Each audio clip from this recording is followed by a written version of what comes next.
What's going on, people? Welcome to an episode of Unfabricated. This episode, I wanted to, in the spirit of the 4th of July and the Revolutionary War, which sparked this this celebration, um, I wanted to talk a little bit about the culture of this country. Culture. I talk a lot of culture because culture is very important. Culture shapes a lot of how we act, a lot of how we think, a lot of the things that we do. Culture has a very big influence. So when I think about American culture and when I think about church culture, and the two are very synonymous, it is a big portion of why our country is the way that it is. Because we all sit back, right? And we look at the country and we think to ourselves, man, how did we get here? Like, why is this country like the way that it is? How is it that it is this bad? And I ask myself that question all the time, and it's the reason I love history, right? Because I grew up in poverty, and growing up in poverty, I never accepted the fact that this is just how it is. I never really accepted the fact that I just got to accept what's heaped upon me. To me, I needed answers, and that's just how I am in general. I always need answers. I'm the why guy. I need to know why. And so when I would see the poverty around me and I would notice how a lot of them look like me, why is that the way that it is? Is it just that black and brown people are not as smart as white people? Is it just that we're not as good at business? Is it just that we're worse parents than anybody else? Is it just that we are prone to crime more than anybody else? All of these questions I would ask myself and I would think about. And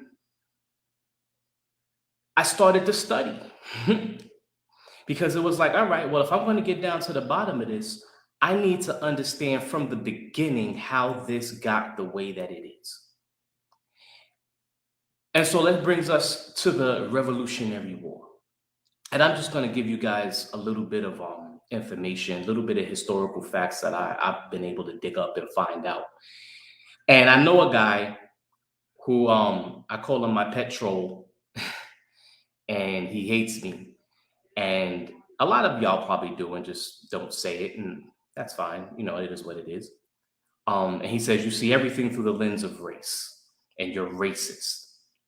And so I'd like to address two things in that statement because I'm pretty sure a lot of y'all might agree with him. And first, yes, I see everything through the lens of race. I do. And let me explain that. I see everything in this country through the lens of race because everything in this country has happened through the lens of race. And Christian, what do you mean?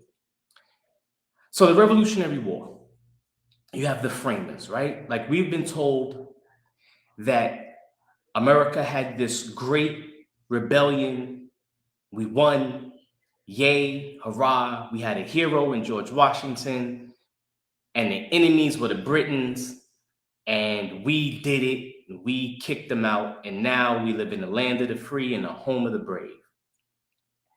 And that always felt different to me. And a lot of people who look like me will tell you that it feels different, even before it's explained. This is why when somebody says, oh, you just listen to liberal media too much, it's so offensive because it's like, dude, this is in my bones. I was born feeling this way. Understand something that the Black experience is totally different than the white experience in this country. The experiences are totally different. And to be honest with you, that's why I stopped getting mad at white people and the people who love this country because it's like, you know what? They should love this country. They should. They should love this country because this country is great for them. For them, the country is amazing. But here's the rub, is that when you grow up like I grew up, and when you look like how I look, you start to notice certain things that don't add up, things that just don't align with what the ideals are. When you start to experience and start to see the inequality, you start to question first yourself, right? Because the first thing in this American culture is individualism, right? Pull yourself up by your bootstraps. The first thing is whatever you want to be, you can be in America, right? So right away, the onus is put on the individual, right? So the individual can make whatever out of this country. And listen, I'm not going to say that's completely false. There is a but, though. There is a but. Because when you look at the numbers, that's not what they say. The numbers don't say that anybody can make it. And so when you look at the Revolutionary War, just to backtrack, I didn't know this, but I started doing some studying. And you know what? I'm going to read you a quote from George Washington, your hero. I'm going to read you a quote. This is a letter that George Washington wrote in 1774, so 2 years before. The crisis is arrived when we must assert our rights. And he's talking, I'll give you some context to all this after I read it. The crisis is arrived when we must assert our rights. He's talking to the colonies. He's trying to galvanize his people. Or submit to every imposition that can be heaped upon us till custom and use will make us as tame and abject slaves as the blacks we rule over with such arbitrary sway. Let me read that again for you. This is from George Washington before the Revolutionary War. The crisis has arrived when we must assert our rights or submit to every imposition that can be heaped upon us till custom and use will make us tame and abject slaves as the blacks we rule over with such arbitrary sway. So I was always told George Washington was a hero. And for you white folk, you can read that and say, well, slavery was a thing. Yeah, we get it. George Washington was a hero.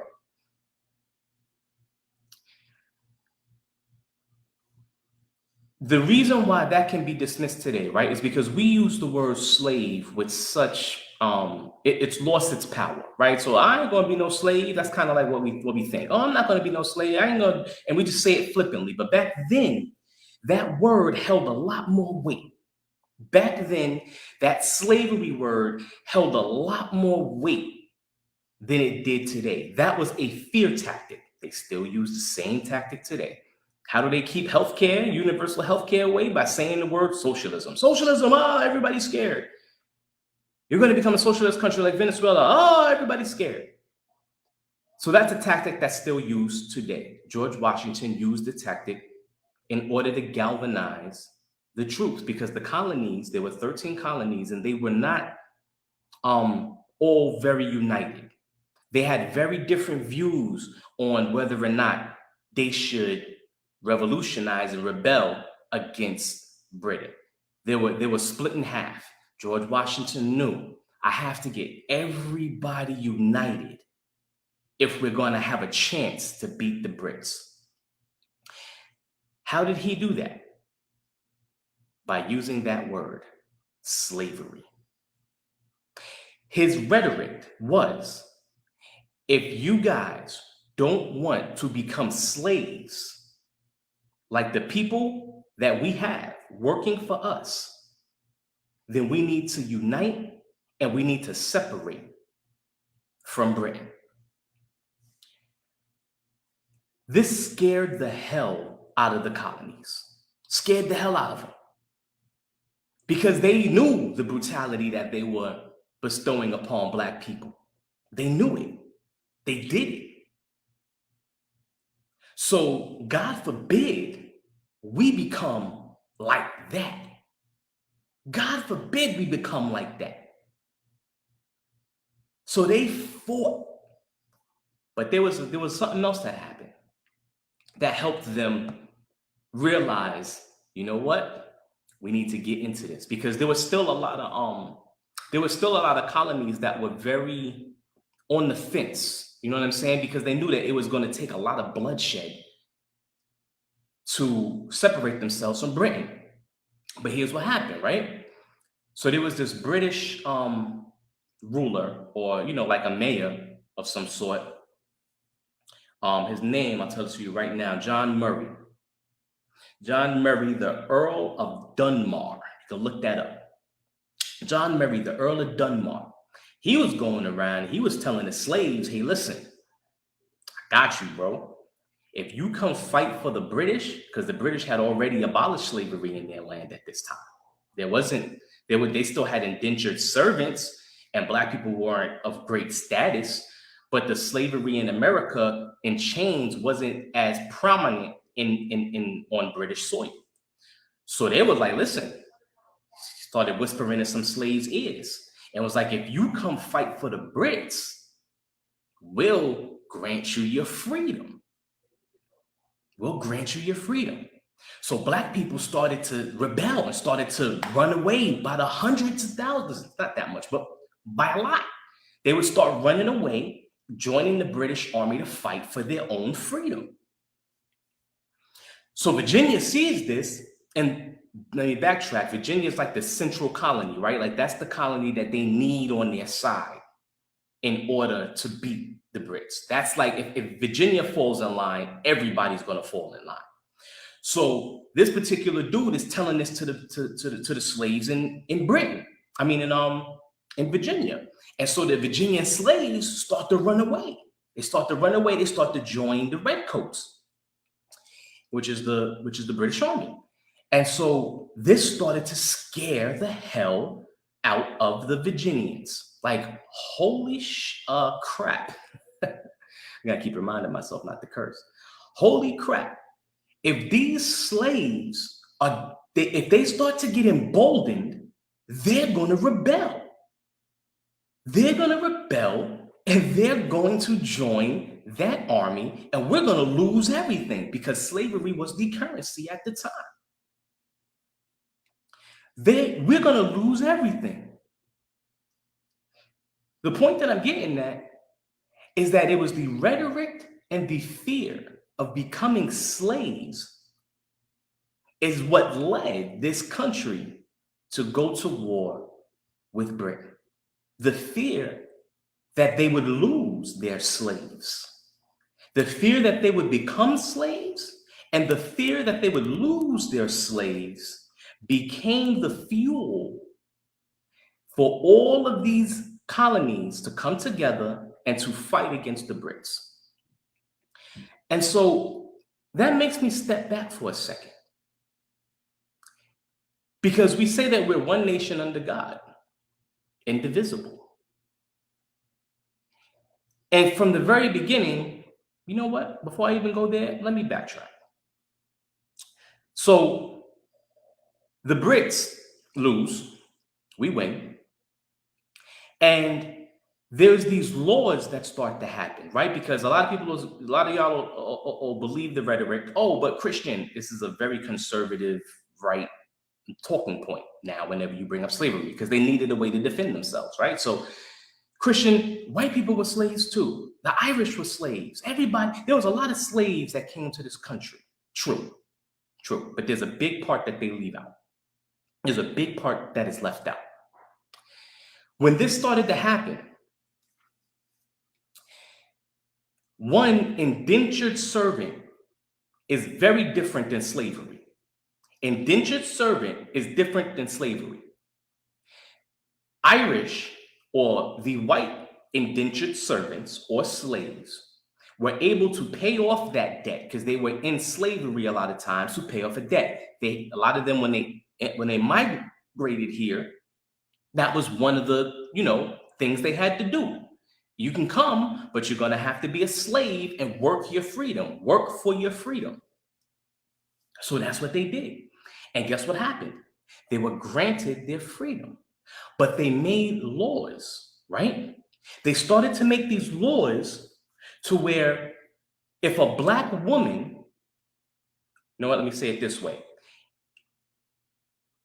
No, I'll say it that way. If a Black woman or if a woman has a baby, the baby's status is the status of the woman. So if the woman was a slave and she had a baby, the baby was a slave. Wasn't the same for white folk, though. With white folk, their babies were born free, period, point blank. So this is the big distinction between white slavery or Irish and Italian slavery and the African slave.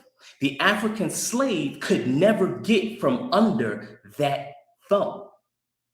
However, the white slave was given a way easier road to get out from under that thumb. Here was the reason for this, because the Irish and the Italians were the lowest status of white, right? Something happened though. I think it's the Bacon Rebellion. Let me just make sure I got that right. I want y'all to look this stuff up because I don't want you to think I'm just pulling stuff out of my butt.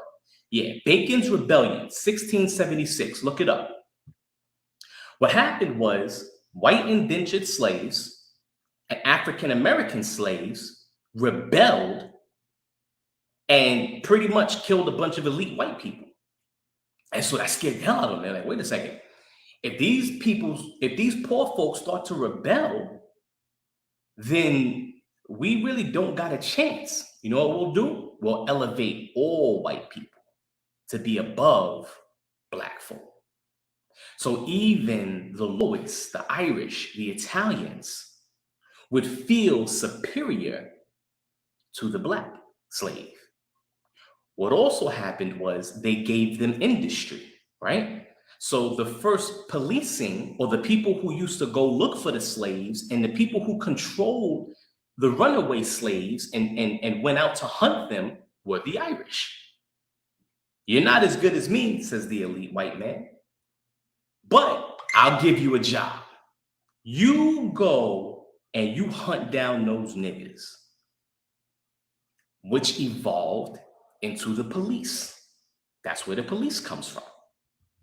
The Irish were given industry. Firemen were given to the Italians. So all these civil service jobs were given to these people to elevate them above us. We could not work our way for the most part because there were some few incidences, and that's how America works. It gives you, it's the carrot and the stick. You look at LeBron James, he's a billionaire. See, Black people can make it in this country. You look at Oprah, she's a billionaire. See, Black people can make it in this country. You look at Rihanna, she's a billionaire. See, look at that, Christian. 1,000 to like 4. It's 1,000 to like 4. And there's a couple more. But my point is that the numbers are heavily going in one direction, but they prop up these people that we should be like to say, see, America's just fine, nothing to see here. So we see that George Washington used slavery to spark this war and to free this country. Then you go to the framers, who all had slaves. I'm sorry, most had slaves. Most of them had slaves. Yet they make a decree declaring that all men are equal. All men are equal. But there's a catch. Unless you're Black, then you're not even a person. So it doesn't even apply to you. All men are equal. Yeah, all men are equal. What about Black people? Oh, they're not people. Like, imagine that. They're not people, so they don't count. So how do you expect me not to see everything through the lens of race?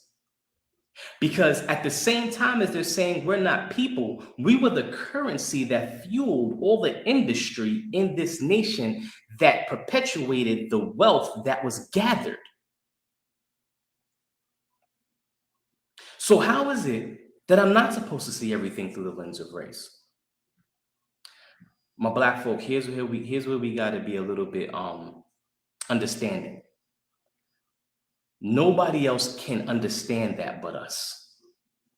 Nobody. Not even not even immigrants, not even black immigrants, not even Spanish immigrants, not even anybody who migrated to this country can understand the African American experience. We don't have a country, we don't have a culture. Yet we were used for the benefit of so many, and still are. And so when I sit back and I think about the 4th of July, and so when I sit back and when I think about the Revolutionary War, you got to excuse me because I see race. Because I see race. Some will say, Christian, that was a long time ago. America's different now. Everybody's free. You're right. Here's the problem. The problem is now we start way behind. How do we fix it though? Let's get a little religious, because God is in the midst of everything. One nation under God. And I think about that and I'm like, man, they really had the balls. They really had the balls to say that this nation is under God. And you know what's funny is that the church bought it. The church bought it. The church bought. And I've heard this preached from my pulpit. I've heard this preached from every church that I'm in. You know, our nation is a godly nation born under godly principles. And they're right. But here's the thing. We were born under godly principles. That is exactly why this country is not working.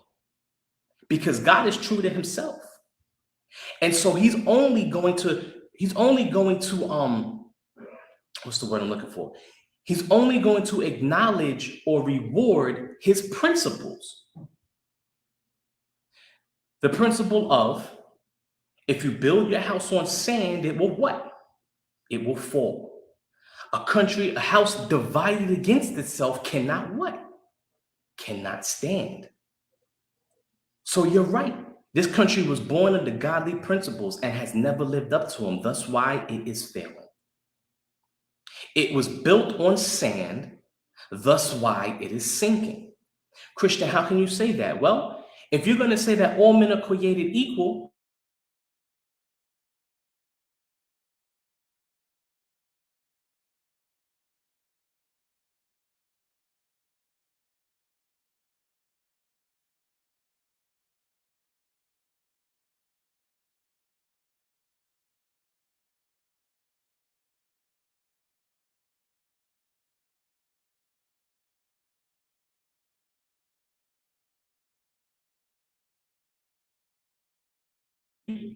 country, a country under God, all men being equal. You know what's funny is that the people that used to hang black folk, you know that they would like go to church sometimes right after. You realize that people would go lynch somebody with their pastor who was at the lynching and then go to church and not feel bad about it at all because we weren't people. So how is it that this nation was under God? The country was never united. So how can we say it's indivisible? How do we title it the United States? And the other thing is that until sin is reconciled, until there is a repentance, then sin will fester and there cannot be any life, right? Y'all believe that? Well, when has America ever atoned for its original sin? Christian, you got to get over it, man. Slavery happened a long time ago. You got to get over it. You know what's funny? There were a lot, they will also say there were lots of slaves. Slavery was a thing. It was, it wasn't just here in America. You're right. But people got reparations. The Jews got reparations. The Native Americans, as terrible as it was, got reparations. The Irish and the Italians got reparations. They were given something to help. Not us. Not us. We were given nothing. We were promised the world, 40 acres and a mule. You can look that up. Nothing. So Reconstruction happens, right? Civil War happens. We're liberated. Yay! Tidbit about Abraham Lincoln. Abraham Lincoln, though, wasn't, how can I put it? He wasn't the let's go out and kill all the niggers type racist. But Abraham Lincoln was, Black people are cool, they just not as important as I am. Black people are cool, they just not as important as white folk. That was Abraham Lincoln. How do I know this? Well, if you do your research on Abraham Lincoln, his original plan, it was called the ADS, was to liberate Black folk and then ship them to Panama. That was the original plan. And Abraham Lincoln said this, and I actually agree with it. He said, Black people, even though free, will never find true equality on this land. That was your hero, Abraham Lincoln, who said this. Black people, though, and this is a 1619 Project is the book that you can look this up in. Abraham Lincoln said, Black people will never find true freedom on this land. Never. Never. They will never find true equality here because he didn't feel like Black people were truly equal to white people. But here's the thing, man, because this brings me into me being called racist, right? The definition of racist, the definition of racism, and I need you to take note of this because a lot of people use this word very wrong. The definition of racism is one thinking that his race is superior to the other. It's quite simple. You have to think your race is superior and deserves more than the other race. So when Black folk fight for equality, or when Black folks say, hey, dude was unarmed, why was he killed? It's not a racist thing. However, the narrative that is being pushed now is that if you mention race and you make white people feel bad, you're being a racist. How brilliant is that? It's genius. They flipped the script on us. So now, if you acknowledge race, if you acknowledge something that you see right in front of you, that's evident right in front of you, you're acknowledged as a racist. And I'm like, how is it possible for me expecting equality, something that this country has built itself on saying is true? How is it that me holding the country accountable to what it states about itself is now racist? How is that? How does that work? Well, Christian, you see everything through the lens of race. Well, I just explained to you, yes, I do. I see it all through the lens of race because I don't have the privilege of not seeing it any other way. I don't have the privilege of seeing it any other way. I was born into this skin. I was born into this skin. So there's nothing that I can do about it. Race matters. Christian, how do we fix it though? How do we fix it? How do we make it? Or Christian, isn't there a point where accountability is just on the individual to pull themselves up, and shouldn't Black people just do better?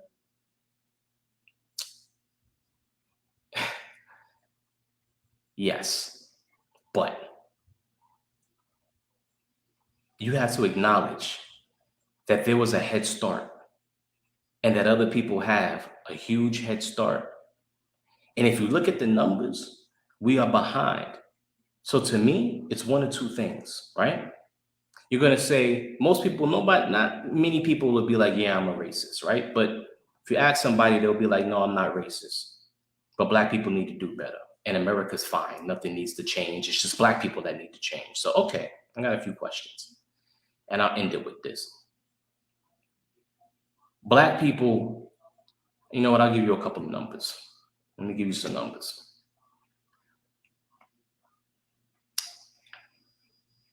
86% versus 2.4% whites to Blacks business owners.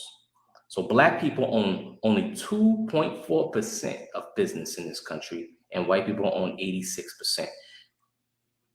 Are we just not as good at business? If you're not racist, you'll be like, oh no, Black people can do business just as good as white people. Cool. Single parent households.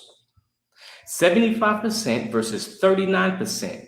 Black to white single households. 75% of households that are Black are single, as opposed to 39%. Does that mean we're just not as good at parents? I ask. Oh no, Christian, Black people can be good parents just as much as white people. Cool. When you look at the jail system, I don't even need to give you the numbers to that. It is overwhelmingly mostly Black, and everybody knows it.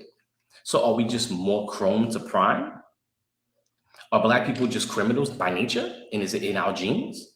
If you're not racist, you'll be like, no, of course not. We all have our own individual decisions to make. Well, then the question I ask you is to why are all these numbers so disproportionately swayed against us? Why? There has to be an answer. And if it's not that we're just not as good at business and not as smart and more prone to criminals and aren't as good at parenting, then there must be a system set up against us. There must be a system that's working not in our favor. It's only one of the two answers. And if there is another answer, I would love for somebody to tell it to me. I would love for somebody to tell it to me. Because if you're going to say, well, it's on the individual, well, then the majority of Black people aren't doing the right thing. And so it's on us, which means that we're not as good at making decisions as white people. Oh, no, Christian, I wouldn't say that. Well, that's what the numbers say. You go check any number. That's what the numbers say. So what is it? Either this country has been set up for us not to succeed, and us, I mean Black people, and you know what? Poor people. Because I'll say this. In India, there's a caste system.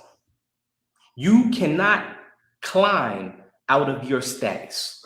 If you are born poor, you live poor. If you are born middle class, you live middle class. If you are born rich, you live rich. There is no crossing over.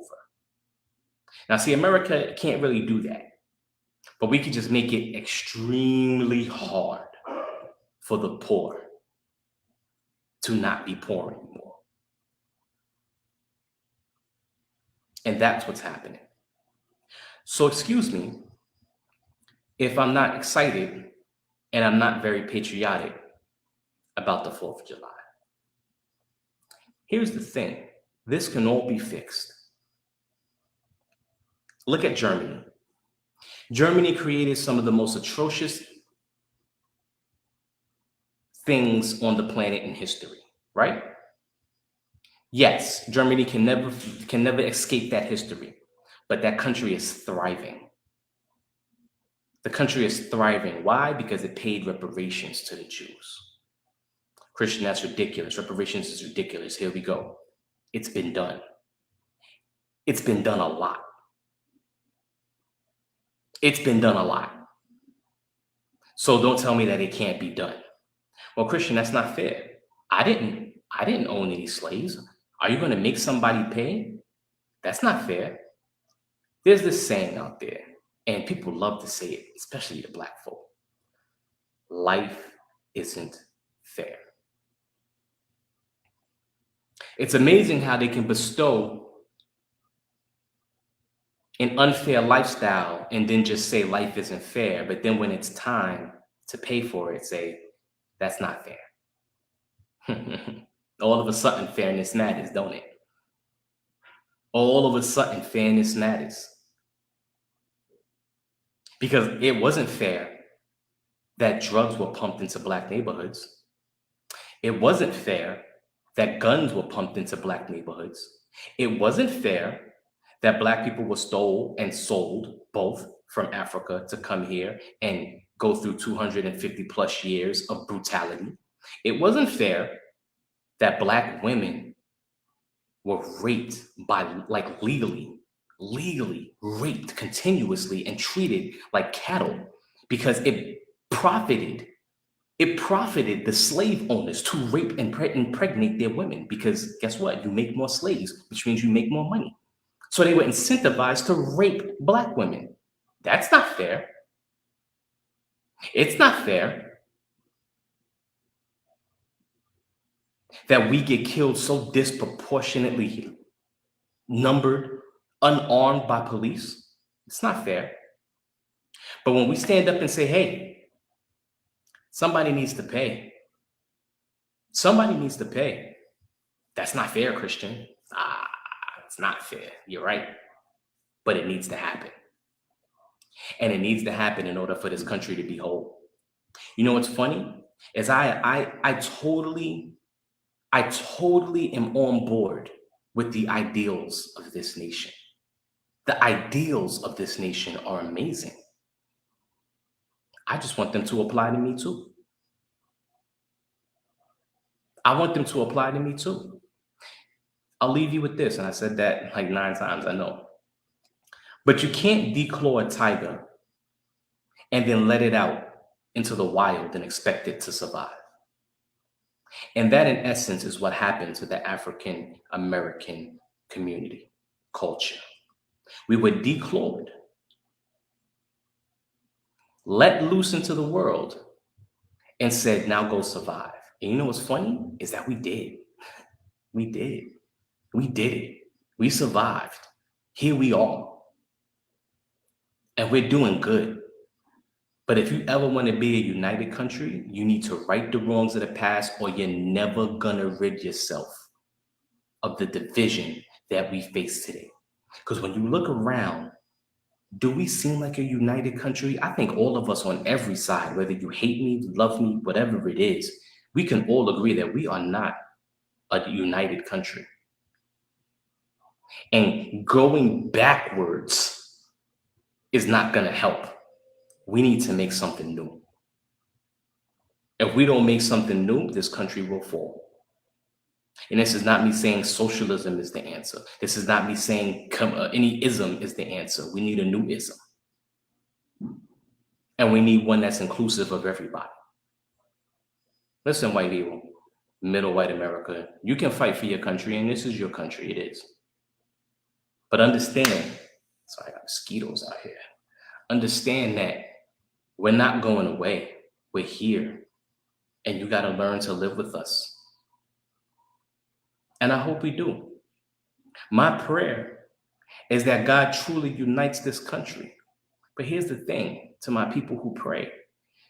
Prayer, this country has been praying from the beginning, and it hasn't been working because nobody's done what it takes. Sin has to be repented. This country has never asked for forgiveness. So its sin has never been forgiven. This was not a country under God.